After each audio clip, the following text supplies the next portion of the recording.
This has been a mammoth journey for us, and I don't know if this is going to work on the first try. All that's left to do is kind of do the plumbing and the electrical stuff, just get everything connected up. We have a little bit of success! Yay! This is the bit we're going to see outside all the time. Improbability drive about to engage. We are go for improbability. Put those two connectors onto the panel, and then you can basically hit the start button. We are edging closer to turning these things on. We'll see how far I get blown off the back of the boat. All right, let's see what happens.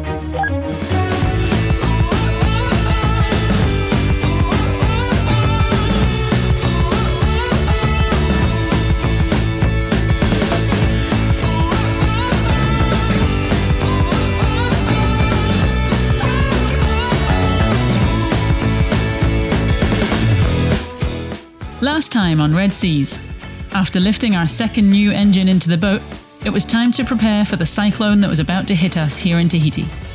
We added ground lines to hold us away from the dock, and then got right back to fitting our new engine beds and aligning the new engines to the prop shafts. After a long game of lift and wiggle, we somehow managed to secure them in exactly the right place, just before the 40-knot winds arrived, and thankfully we survived without much damage. We are so close to the end of this engine refit project now. Our new Nanni engines are fully installed in both engine bays, and all that's left to do is kind of do the plumbing and the electrical stuff, just get everything connected up. So this morning, Ian is jumping into the engine bay, and we're going to see if he can remember where everything has to go. So do you think you remember? Just about. Yeah, I think so. We're still learning a lot, but I kind of worked out a way to figure out for myself, which is to think of the engine like a person, because essentially that is what they're crew members, right? Like in Yoko's.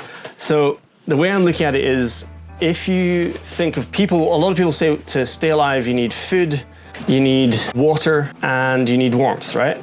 Okay, so in the case of an engine, food is diesel, in our case, I suppose, because it could be petrol. Water, well, we have seawater, so we've got loads of that available. And then warmth is kind of the opposite. Engines get hot because they are combustion engines. So warmth is actually cooling, which is kind of tied to seawater, but it makes sense in my head. So with those three systems, you can kind of figure out which hoses go where, because we have a fuel tank full of diesel. The way diesel operates in an engine, you've got obviously to pick it up from the tank, you'll bring it out, and then we have a thing called a ray core, which is like a filter, a white filter with a little glass jar bottom on it. That cleans the fuel before it gets into the engine. Diesel doesn't burn all the fuel. A diesel engine doesn't. So it actually has a return system as well. So it sends the fuel back to the tank that it doesn't use. So there's kind of an in and out. We have to talk about seawater. So we have a through hull, which has a stopcock on it, like a valve. That then comes up to, we have a strainer. So the seawater goes into the strainer to kind of clean it of debris, I guess, or at least of big bits. Yeah. And that then gets sent into the impeller, which is a little pump on the engine. We're going to do something a bit different than we did on the last engine, because a kind of a trick that actually Peter at Nanni gives a tip on, which was, once it's gone through the impeller, which is kind of like a little fan for water, it'll come back out and go through something called an anti-siphon loop, which it stops airlocks and stuff like that. So we're going to add in a piece called an anti-siphon loop. And then that is then going to go back through the engine and do its thing to provide water to the engine. That actually goes into a thing called the heat exchanger. And once it's done, the engine's cooling system is tied into the way it breathes. So it's going to be tied into the exhaust, which is usually like a car where all the smoke and fumes come out. In our case, our exhaust needs to go down into, using a big fat hose, to a thing called a muffler box. Like it describes, it's a muffler. It makes it slightly quieter and less acoustically annoying. And then that goes up through a big, huge hose to the side of the boat, where we have another big through hull type thing above the waterline. And that's where smoke comes out and seawater. So basically the diesel turns into smoke and the seawater comes out as seawater but hotter. Excellent. Then it started. Now get to work and do it. While Ian's working on that, I'm going to try and pull through the electrical cables so that we can connect our engines up to our helm. There's an access panel behind the door in our cabin, so I'm going to try and pull the old one through and pull the new one through at the same time. So there are these three conduits that go through to the engine bay this way. And the bottom one I think is liquid, the top one is fuel maybe, and all the electronics seem to go through this one. So I just have to figure out which of these wires is the right one and pull on it. See what happens. So I've got like this much of a loop out of the conduit, which when I'm only trying to go this distance probably means I'm about halfway, but they feel totally stuck. This conduit is so full of so many cables. I just don't want to snap it and get it stuck in the middle. I can see orange tape. That's a good sign. Yay! Step 1 done. So normally I would use the old run of cable to just feed the new one and like tape the two ends together and pull it all through. But because the ends on this are so chunky, I just thought that was definitely going to get stuck. So I'm kind of pulling this out first, and then I'm going to have to use this like fishing wire to thread it back down that same conduit and pull the new line through. This one I've had to like tape up creatively because, in fact, let me show you. All the tails are basically the same length, which means that when you're trying to pull that through a gap, it's a huge chunky thing. At least on the new ones, they've sort of, there's only 2 to start, and they've made one longer than the other, so they should tie up way neater, and that is going to fit through the conduit. No bother. This ray core comes from the fuel tank, so that's the feed from our main fuel tank. It's not dented. It comes in, and then we've actually got it splitting off. So one feed goes to our generator when the generator works, and the other feed is the one that goes to our engine. This is the one that's the incoming fuel for the engine. So we just have to trace that back, and then it's going to go into the engine, but over on the other side. These two hoses now run down into our engine. So the one that's going to come from the fuel tank is going to head into this guy here. This is our little diesel fuel pump. We'll have to cut the hose to length and plumb it on here. And then the return took me a while to find. So technically the fuel then goes up through the injectors, essentially, which is onto these copper pipes here. They then go down into the engine, 1, 2, 3, 4 for each one of the cylinders. And then the return actually comes out the last cylinder, just in there. I've got one cable out of the port engine bay now, so I'm going to start up at the helm and sort of work my way backwards and hopefully meet in the middle. So these consoles are going to get replaced, but for now I'm just going to go around the back and unplug the cables and then try and follow them down and work out which conduit they actually go through. One of the most annoying things about this project is how neatly we have installed all of these wires. So obviously the engine consoles will have been like one of the first things to go in. And so every wire that has been installed after that in the last 20 years has just been like cable tied to it to make one single bundle wherever they're going. But it means that I have to unclip all of these cable ties, and the cables are starting to fall everywhere. So everything is about to become a big mess. Such an awkward angle to work at.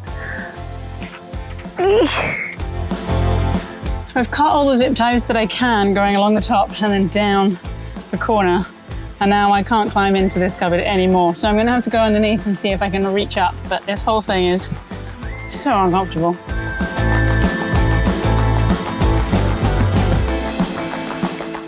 And this is the messiest bit, when we've got the most number of wires in the smallest space. So I've traced it all the way down from the top and it's about to go through the floor.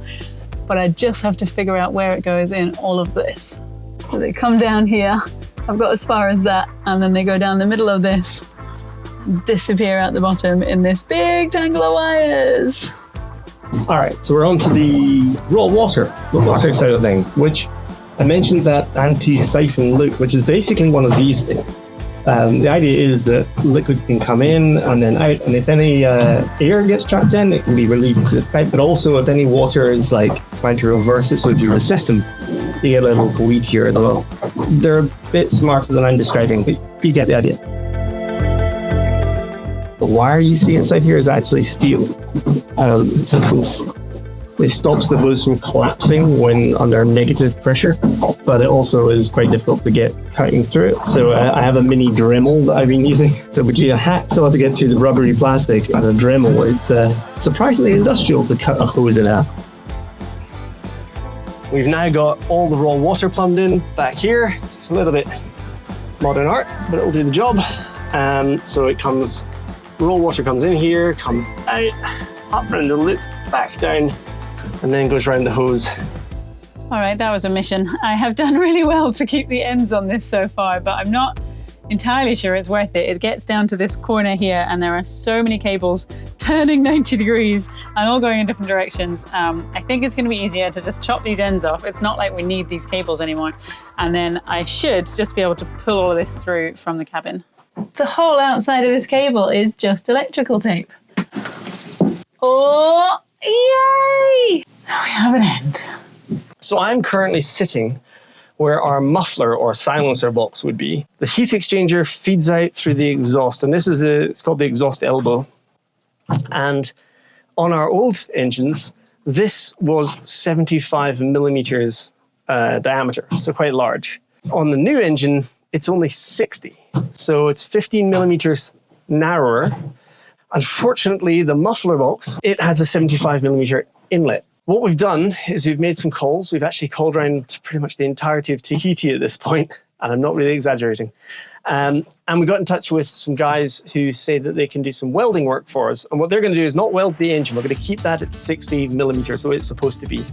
But at the other end, on the muffler, they're going to convert the inlet of that to be 60. And once that's welded in place, we can lock down the muffler box and just run a single 60 millimeter exhaust hose. Okay, so it's 10 o'clock now. We just dropped off both the muffler exhausts in here at the Marina Welders.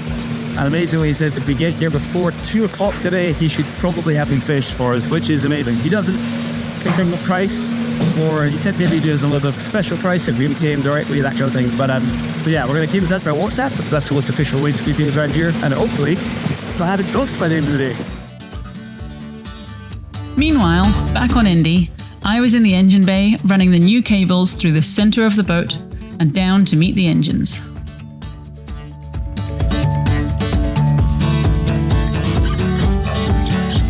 I joined all the connectors in the spaces behind the cabin walls and then moved up to the back of the helm to pull the looms up to the top, ready to plug in.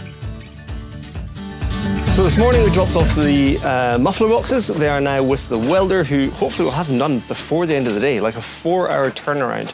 He actually said if we don't make it back before 2 o'clock today, like 2:30 would be too late, because by then they've opened all the beers and they've stopped work for the day. So yeah, we need to make sure we get back before they shut up shop. Otherwise it's the weekend and we won't get until Monday, which basically means we're sat at the dock for kind of no reason.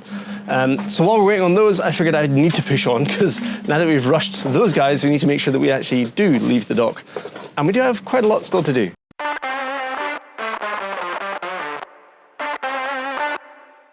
So our gearbox comes back to this big lump of metal here. And this section here is what's called the bell housing. So essentially we just have to connect our starter battery, which lives handily in this box here, to our starter motor, which is hiding down under there. And then the negative side is going to go to this bell housing, and then we need to run a positive up to the alternator and a negative up the alternator. I think if we achieve that, we have basically successfully wired the engine.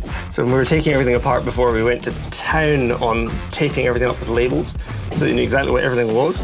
Half these labels I've since discovered I didn't know what they were. Having learned a lot more about engines and generally engine wiring, I think we're better informed now than we ever were, and we'd probably have to relabel pretty much everything if we did it again. The bolt's not long enough. So when the bolt was in, it obviously had just enough threads to hold the bell housing together, but when you add 2 chunky wires onto the end of this, apparently that's not enough. This could be a problem. So in the handy emporium that is our workshop, full of useful things, unlike what Bernie says, the original bolt, a new bolt, just a couple of millimeters longer. We've got 5 mil longer, and I'm hoping that's going to be enough to hold these 2 cables in. How are you getting on? I think I've finished all the cable runs, and I'm just now removing the old consoles from our helm, which I can't remember if I've unplugged on the other side. And then we're going to swap them out for the new ones. It's attached to something. Well, that's not good.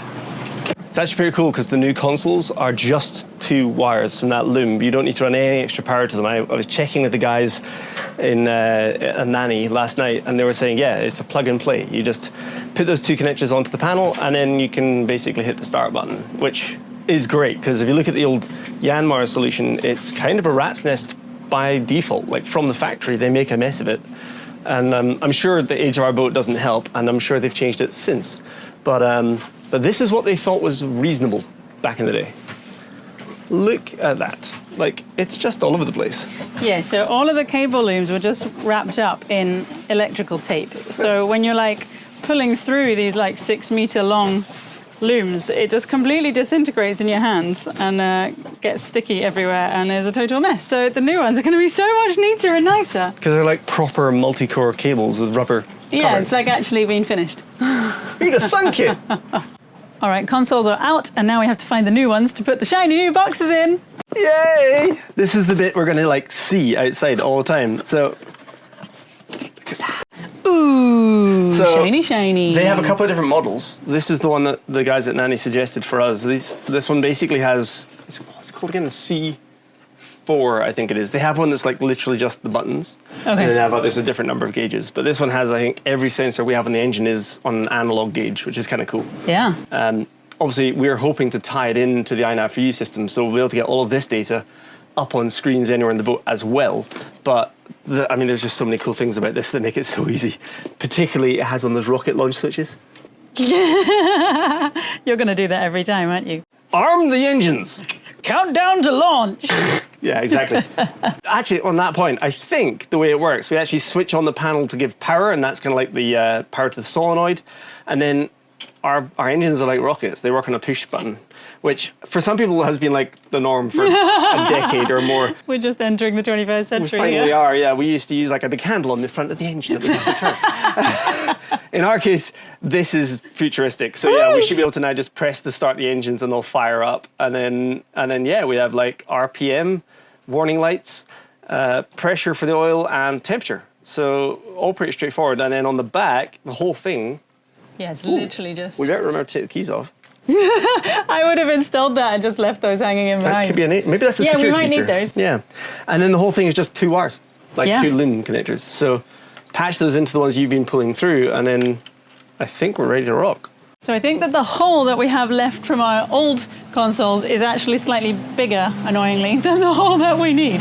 So, passing dinghy, sorry.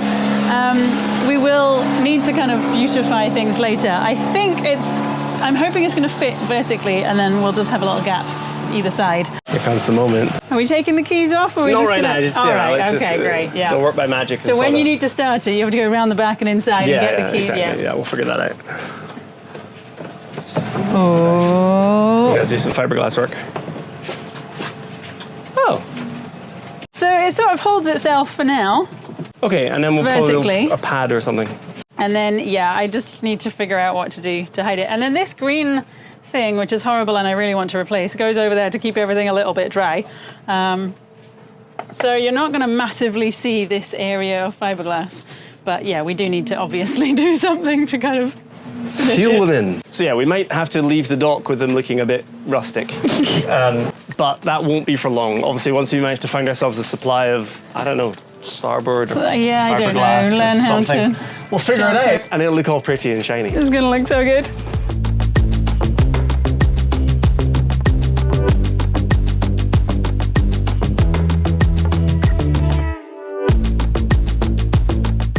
We've just got our muffler boxes back from the welder, and Ian has been pushing on solidly in the engine bay, so I'm going to go and see how he's getting on.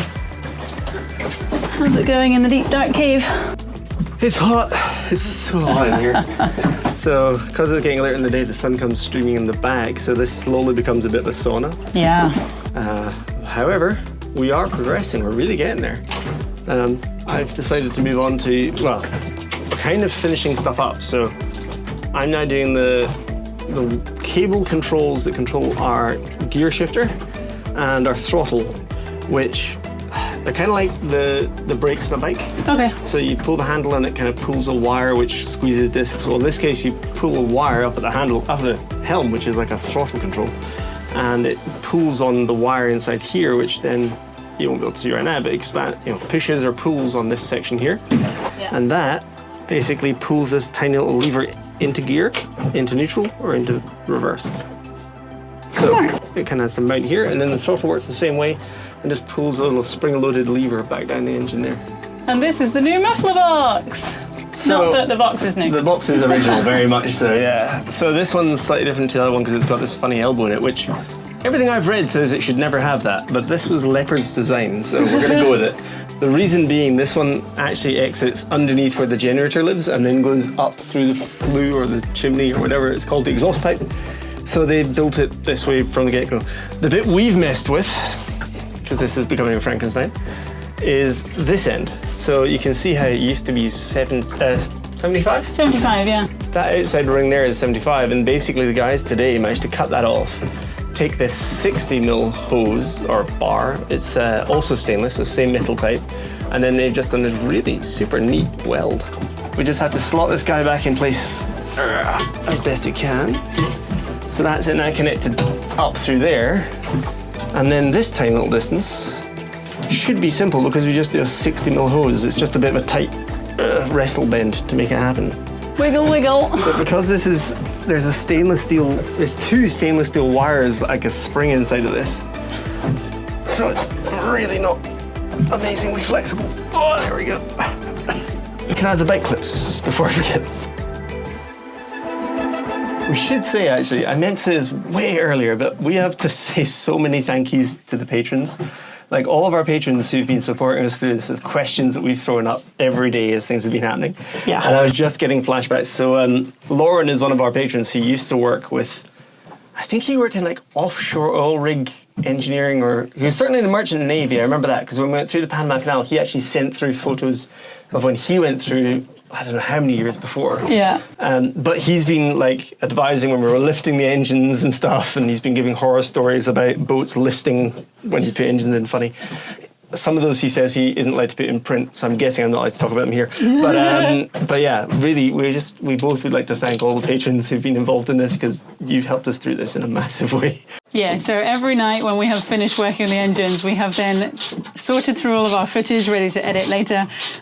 We've taken out a bunch of photos and written up like a little daily blog of what we've managed to achieve, or rather been stuck with that day, and shared it with our patrons. And we've had so much encouragement from all of you.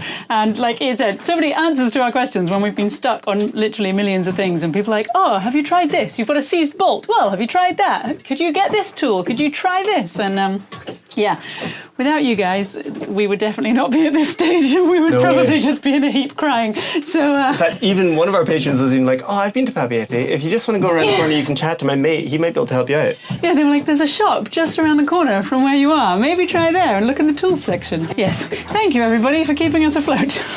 But we have a little bit of success. I think. Look at that beauty. Oh, it's going to be tight, but it's going to fit. Yeah. One properly mounted exhaust. Good job. And it is all installed. Done.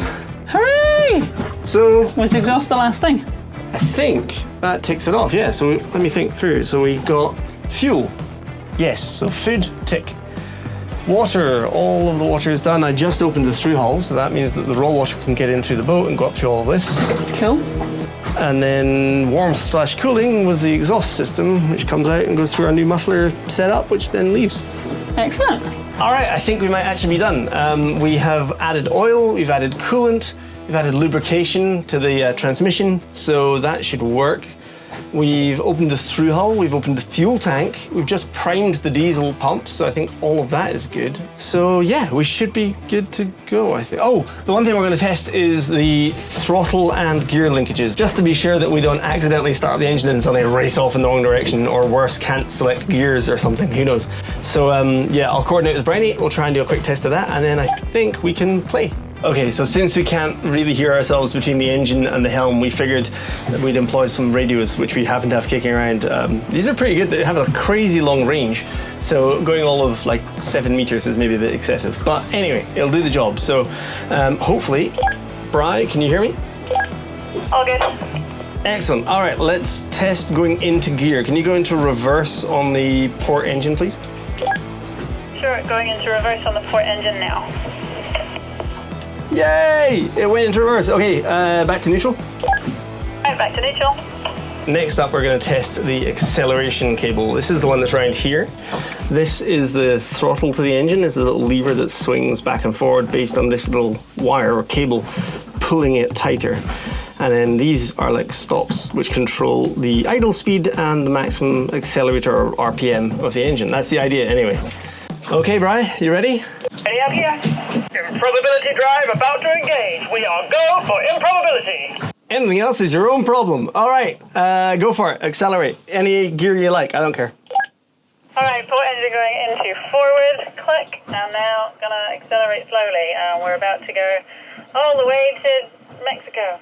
That's me maxed out. And is that maxed out in the lever, or are you just feeling stress on the accelerator? Lever. Oh, that's perfect. That's like actually just touching the maximum bolt here. Into neutral, and then I'm coming upstairs to press the button. Yay!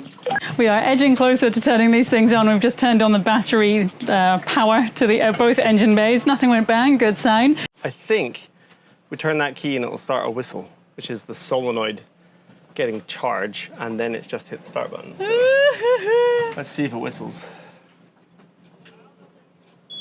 It whistles! And this one?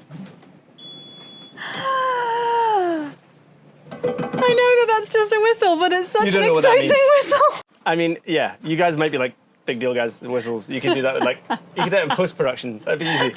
I think you can just hit the start button. So I'm gonna go down inside the engine bay, leave you up here to press the magic button, and then we'll see how far I get blown off the back of the boat. Excellent. I know it seems silly, but this has been a mammoth journey for us. And I don't know if this is going to work on the first try. There's a good chance it won't. But, you know, if it does, we want to capture the moment so you see exactly how ridiculously exciting it is. Are you ready? I think so. All right, put the key to whistle. All right, key going to whistle. Whistling here. All right, let's see what happens. Starting in 3, 2, 1.